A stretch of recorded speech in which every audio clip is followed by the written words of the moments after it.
Taking control. Mastering the phrasal verb, take over. Hello language learners. Welcome to our fascinating journey through English phrasal verbs.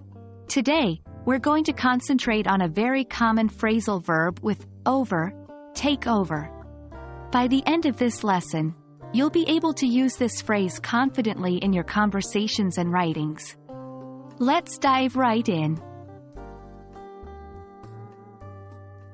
Take over is a versatile phrasal verb that primarily means to assume control or responsibility of something, often in the context of businesses, roles, or tasks.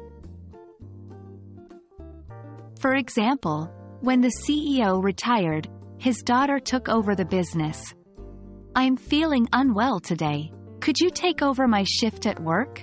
However, take over can also mean to start doing something that someone else was doing.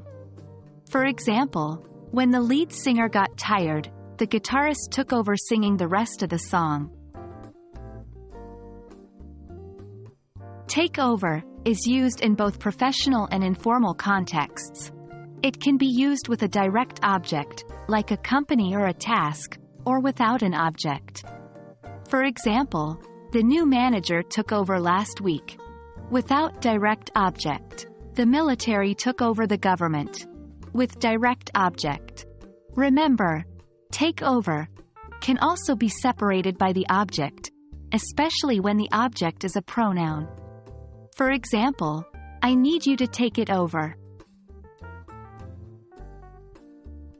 Now it's your turn to practice. Let's consider a few more example sentences and see how take over fits into them.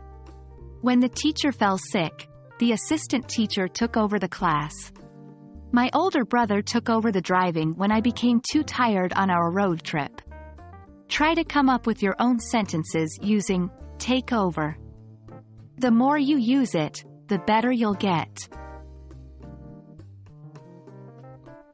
And there we go. You have now mastered the phrasal verb, take over. You're expanding your English vocabulary, becoming more proficient and comfortable with the language. Remember, practice makes perfect, so try to incorporate take over into your daily English conversations. Keep up the good work, and we'll see you in our next lesson.